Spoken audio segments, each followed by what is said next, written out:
जय हिंद दोस्तों, कैसे हैं आप सभी। आई होप कि आप सभी बहुत अच्छे होंगे और अपने जीवन में कुछ नया और बेहतर करने का प्रयास भी जरूर कर रहे होंगे। तो आइए स्टार्ट करते हैं अपनी क्लास एक इंटरेस्टिंग वे में क्वेश्चन नंबर 1 के साथ। क्वेश्चन नंबर 1 हमें दिया है, पिट्स इंडिया एक्ट किस वर्ष आया था।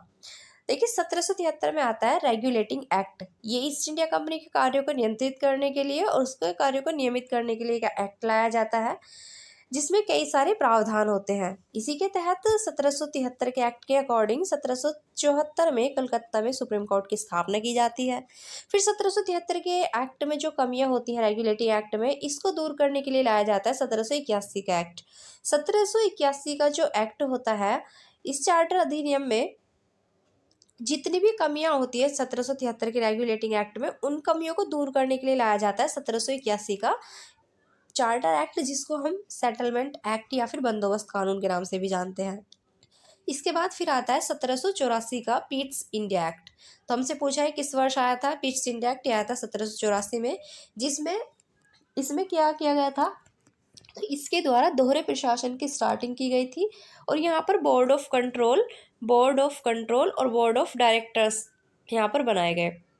जो बोर्ड ऑफ कंट्रोल थे बोर्ड ऑफ कंट्रोल का काम क्या था यहाँ पर, तो बोर्ड ऑफ कंट्रोल का काम था यहाँ पर, एक सेकेंड यहाँ पर, हाँ, तो जो बोर्ड ऑफ कंट्रोल थे इनका काम था यहाँ पर राजनीतिक मामलों को देखना, और जो बोर्ड ऑफ डायरेक्टर्स थे, बोर्ड ऑफ डायरेक्टर्स का काम था व्यापारिक मामलों को देखना।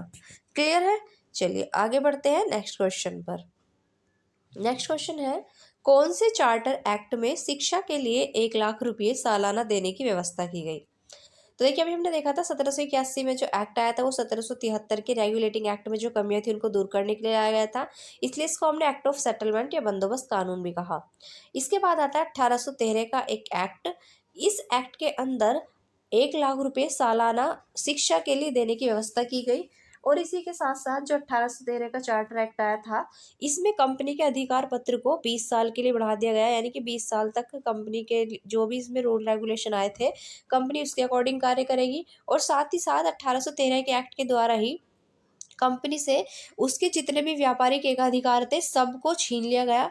केवल कंपनी के यहाँ पर 2 व्यापारिक एकाधिकार को छोड़ा गया। एक तो कंपनी का चीन के साथ जो व्यापार था बस उस पर इसका एकाधिकार बना रहा, और इसी के साथ जो पूर्वी देशों के साथ चाय का व्यापार था वो इसका बना रहा। बस ये 2 व्यापार थे जिन पर अब ईस्ट इंडिया कंपनी का एकाधिकार था, वो भी केवल आगे 20 वर्षों तक के लिए बढ़ाया गया था। फिर जब अगला 1833 का एक्ट आता है, इसमें क्या कर दिया जाता है, यहाँ पर कंपनी का जो एकाधिकार रहता है वो पूरी तरह से छीन लिया जाता है। क्लियर।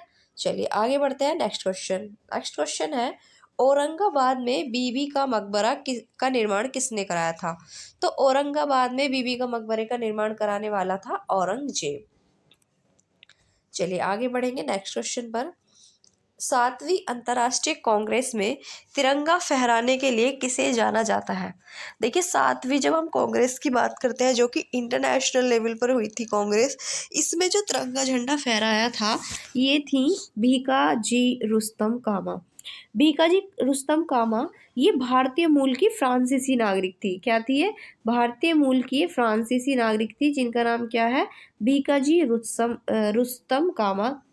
इन्होंने जर्मनी के स्टुटगार्ट में 22 अगस्त को, किस वर्ष, तो 22 अगस्त 1907 को इन्होंने क्या किया था, जब ये 7वीं इंटरनेशनल जो कांग्रेस थी यहाँ पर झंडा फहराया था, इसके लिए फेमस है। और ये पहली ऐसी महिला है जिन्होंने विदेश की धरती पर राष्ट्रीय ध्वज फहराया था। क्लियर है। चलिए, और इन्होंने जो दादा भाई नौरोजी थे इनके निजी सचिव के रूप में भी काम किया था। कि इन्होंने, तो भीकाजी रुस्तम कामा ने। नेक्स्ट क्वेश्चन की ओर बढ़ते हैं। नेक्स्ट क्वेश्चन हमें दिया है कि सांप्रदायिक निर्वाचन का जनक किसे कहा जाता है। देखिए यहाँ पर सांप्रदायिक निर्वाचन के जनक की बात की गई है। तो हमारे यहाँ पर जब एक्ट आता है 1909 का एक एक्ट आता है जिसको हम कहते हैं 1909 का भारत परिषद अधिनियम। तो जब 1909 का भारत परिषद अधिनियम आता है, इस एक्ट को जाना जाता है मार्ले मिंटो एक्ट के नाम से। तो यहाँ पर जो मार्ले होते हैं ये तो भारत के सचिव होते हैं, और जो मिंटो होते हैं ये भारत के वायसराय होते हैं। तो मिंटो सचिव और मार्ले यहाँ पर वायसराय होते हैं। तो इस यहाँ पर जब 1909 का अधिनियम आता है, ये इसमें क्या किया जाता है कि मुस्लिम जो लीग है यानी कि एक तरह से यहाँ पर ये कह दिया जाता है कि मुसलमान जो है वो मुस्लिम वोटर्स जो है वो मुसलमान को ही अपना नेता चुनेंगे, यानी कि मुस्लिम मुस्लिम को ही वोट करेगा। ये कई किस में कहा जाता है, 1909 के एक्ट में। तो एक तरह से जो यहाँ पर सांप्रदायिकता है, इसका जनक भी आपसे पूछा जाता है, किसको कहा जाता है, तो ये कहा जाता है मिंटो को। किसको कहा जाता है, मिंटो को। ये रहा। तो यहाँ पर इनको कहा जाता है क्यों, क्योंकि इन्होंने ही एक तरह से जो सांप्रदायिकता है अलग धर्म को लेकर, उसको एक यहाँ पर वैधानिकता प्रदान करने का काम किसने किया था, सांप्रदायिकता को वैधानिकता प्रदान करने का काम इसी एक्ट ने किया था। इसलिए सांप्रदायिक निर्वाचन का जनक कहा जाता है यहाँ पर मिंटो को। नेक्स्ट क्वेश्चन देखेंगे। नेक्स्ट क्वेश्चन हमसे पूछा है, गर्मियों में क्रिसमस डे कहाँ मनाया जाता है। तो देखिए ऑस्ट्रेलिया में मनाया जाता है गर्मियों में क्रिसमस डे। अगर आप भारत की बात करेंगे तो देखिए हम लोग जो है हम सर्दियों में मनाते हैं, लेकिन ऑस्ट्रेलिया में जिस टाइम हमारे यहाँ पर बहुत सर्दी होती है, वहाँ पर बहुत ज़्यादा गर्मी होती है। नेक्स्ट क्वेश्चन हमें दिया है, विजयनगर साम्राज्य की राजधानी क्या थी।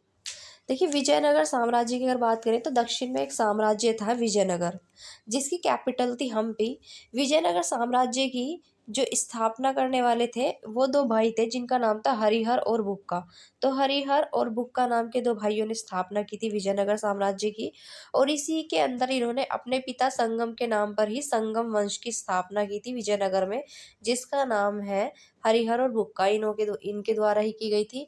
और यहाँ पर चंपा की अगर बात की जाए तो ये जो महाजनपद कालम पढ़ते हैं उसमें जो 16 महाजनपदें थी, उसमें से एक एक जो राज्य था वो ये था चंपा, या फिर एक महाजनपद कह सकते हैं। तो चंपा जिसकी राजधानी क्या थी, एक अंग हुआ करता था, अंग की राजधानी थी चंपा।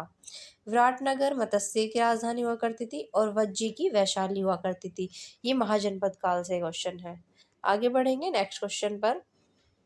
देखिए आपने पूछा है महाजनपद काल में महाजनपदों की संख्या कितनी थी। तो महाजनपद काल के अंदर महाजनपदों की संख्या थी 16। ये 16 की 16 जो महाजनपद थी, इनमें से 8 महाजनपद जो है वो अकेले उत्तर प्रदेश में आपको फैली हुई दिखाई देती हैं। कितनी, तो 8। ये क्वेश्चन आपसे पूछा भी जाता है। नेक्स्ट क्वेश्चन हमसे पूछा है, नियाग्रा फॉल्स कौन सी झील के मध्य स्थित है।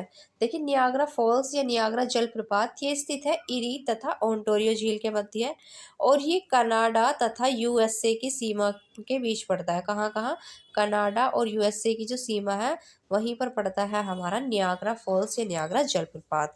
और झील पूछेगा तो इरी तथा ओंटारियो। नेक्स्ट क्वेश्चन है, बाबा साहेब अंतर्राष्ट्रीय हवाई अड्डा कहाँ पर स्थित है। तो डॉक्टर भीमराव अम्बेडकर जी के नाम से जो अंतर्राष्ट्रीय हवाई अड्डा है ये स्थित है नागपुर के अंदर। नई दिल्ली की अगर बात करें तो यहाँ पर स्थित है इंदिरा गांधी इंटरनेशनल एयरपोर्ट। मुंबई की अगर बात करें तो मुंबई के अंदर है छत्रपति शिवाजी टर्मिनल एयरपोर्ट की अगर हम बात करें तो ये भी भारत का बहुत बड़ा एयरपोर्ट है, मुंबई के अंदर छत्रपति शिवाजी एयरपोर्ट। और कोलकाता एयरपोर्ट की अगर बात की जाए तो ये नेताजी सुभाष चंद्र बोस के नाम पर है, नेताजी सुभाष चंद्र अंतर्राष्ट्रीय एयरपोर्ट। क्लियर है। चलिए आज आप कमेंट में बताइएगा कि भारत की न्यायिक राजधानी क्या है। ये आपको कमेंट में बताना है, भारत की न्यायिक राजधानी क्या है। क्लियर है। चलिए आज की क्लास में इतने ही क्वेश्चंस रखते हैं, फिर मिलेंगे कल एक नई वीडियो के साथ। तब तक के लिए जय हिंद जय भारत।